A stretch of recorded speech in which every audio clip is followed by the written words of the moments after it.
meus amigos, tudo bem? Pessoal, é o seguinte, eu estou com um trabalho para fazer aqui. Na verdade, o que eu ia fazer seria somente a substituição desse registro, tá, de pressão, que é de uma ducha, ok? Ducha fria. Nós temos aqui uma piscina, tá? Está em fase de acabamento. E aqui, como vai ser assentado as pastilhas nessa região, deixa eu dar uma afastadinha melhor aqui. Aí, vai ser feito o assentamento das pastilhas nessa região aqui. Que aí é uma área que dá aproximadamente 3,51 exatos metro quadrado. Só que eu peguei e falei pro cliente, vamos trocar esse registro, até por questão de estética, né?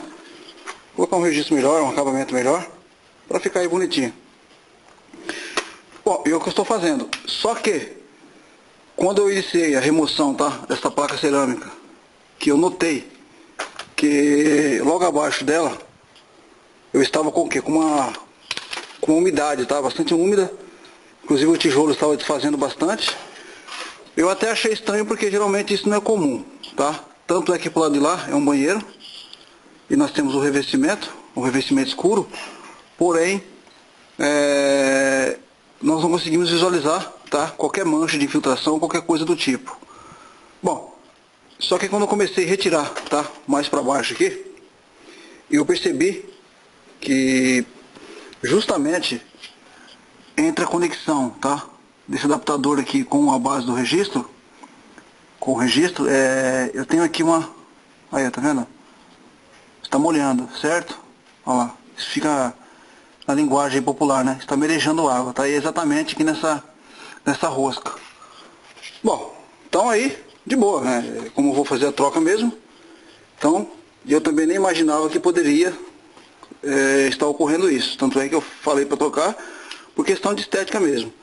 Porque já havia bastante tempo que já tinha feito a instalação desse registro, então eu falei, vamos aproveitar, vamos trocar, né? Então, a gente faz aí a troca do registro e fica tudo novo aí.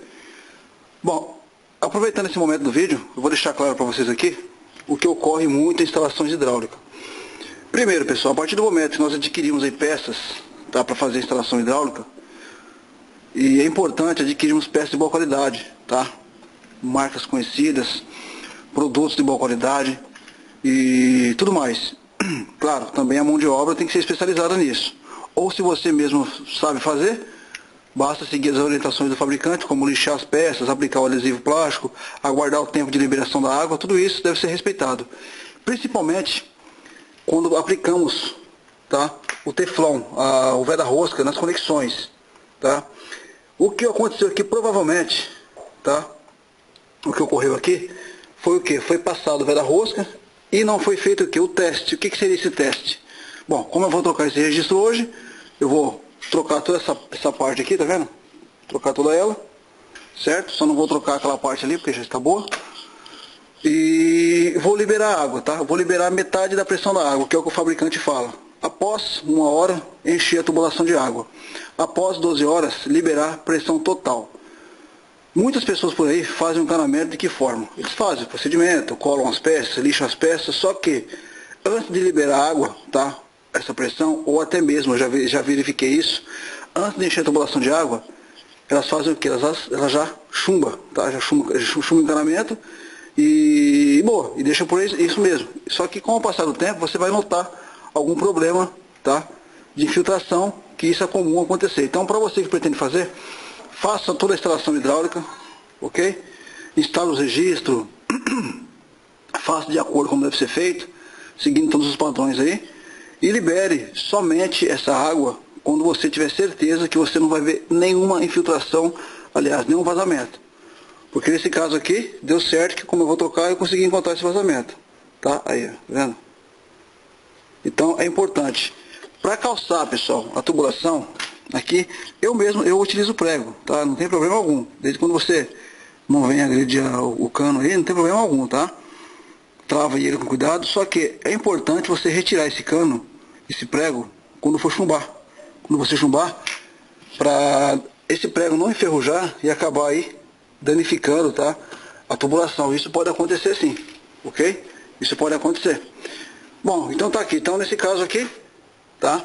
A dica é, faça a instalação, ok? Aplique o veda-rosca o suficiente, passe aí um lubrificante, ok? Pode ser vaselina, pode ser um lubrificante apropriado, em todas as peças que contém rosca, para facilitar o rosqueamento e tomar cuidado para não colocar a rosca errada. Isso acontece muito quando utilizamos aí roscas de plástico, tá, de PVC, em materiais de latão. Isso acontece muito, que o latão, e muitas vezes, dependendo da forma que você colocar a rosca do PVC nele, você pode acabar cortando, fazendo com que essa peça entre torta e você não visualizar. Por isso que é importante você utilizar o lubrificante para facilitar aí, tá, o rosqueamento das peças. Todas essas peças, tá, devem ser apertadas com uma chave de grifo, tá, ou um alicate de bico papagaio, nunca somente com a mão, ok? Aguardar o tempo, liberar a pressão da água, não vazou nada, ok? Chumba a tubulação. Não é necessário chumbar a tubulação com massa forte, pessoal, eu sempre volto a frisar nos meus vídeos. Não precisa você fazer uma massa muito forte para chumbar a tubulação. Os únicos locais que você pode aplicar uma massa um pouco mais forte seria na onde? Seria em volta de cotovelos, tá? E somente assim, para quê? Para quando você pôr o seu chuveiro, colocar uma torneira, essa parte não ficar mole. Então, somente situações assim, tá? Não é necessário você encher de massa forte registros, tá? E nem em cima da tubulação. Isso é desnecessário e não há necessidade disso. Não sei por que disso, mas é o que muitos fazem. Utiliza uma massa normal, tá? Exemplo, você pode utilizar 2 latas de areia, tá? E, por exemplo, meia lata de cimento. É uma massa suficiente. Não precisa usar cal nem nada, somente areia e cimento. Ok? Bom, então basicamente é isso. Então tome cuidado. Ao fazer instalações hidráulicas, faça o teste antes e libere a água somente, né, a pressão da água somente após 12 horas feita a execução dos serviços aí, ok? E em locais onde será feito, né, o revestimento de paredes, pisos, ok? Verifique a tubulação, tá? No caso, locais que tenham chuveiros, enfim, se não há possibilidade de vazamento, ou seja, faça a troca, ok? Gasta um pouquinho a mais aí, mas pelo menos você tem uma garantia do serviço que será bem melhor do que você fazer o trabalho depois ter que quebrar o que foi feito para poder fazer conserto. Então, essa é a dica de Paulo Pedreiro aí. Beleza, gente? Fiquem todos com Deus e não deixe de comentar esse vídeo. Tchau, tchau.